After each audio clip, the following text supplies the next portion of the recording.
Hi, my name is Bruce Bundy, and this blog is about the things your best friend won't tell you about Strat-o-matic. And that's because he probably wants to win more games than you, and that's no shock.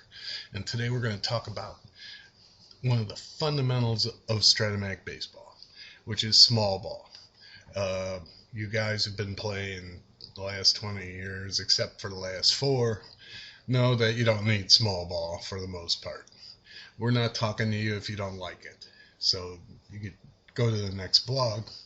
This blog is for the guys who are in 20-team leagues and wind up with less than superstar teams.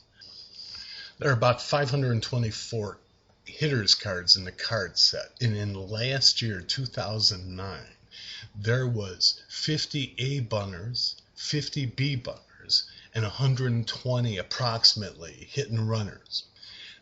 Out of 524 cards, that tells you it plays a significant role, and you need to know how to use A bunters, B bunters, and B hit and run players in order to be a real successful Strat-o-matic manager. So let's talk about what it takes to use these tools. Let's talk about bunting first. And if you're in a pitcher's hitting league, like the National League, then you already are bunting with your pitcher.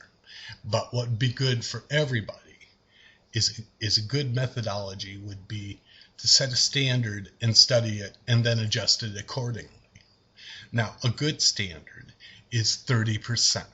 If you have a 30% situation, you have an A or B bunter, then you should bunt.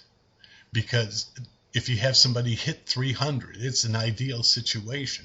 And anything that's 30% to score that run would be ideal.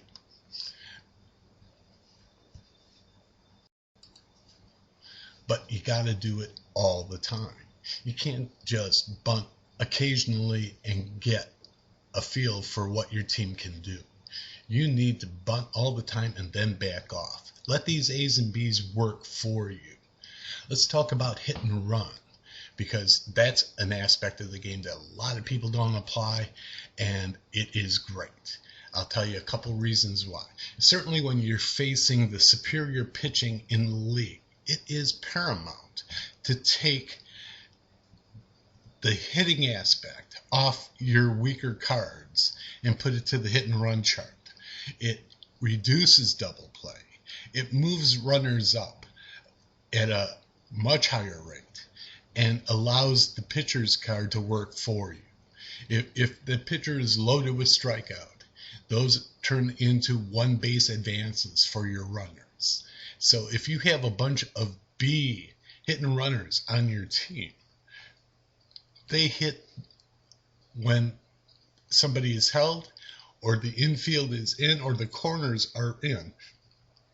They turn into A's. A's hit 270 against pitching, which is a great percentage. And there's a chance that somebody may have to steal the base. It's a low percentage.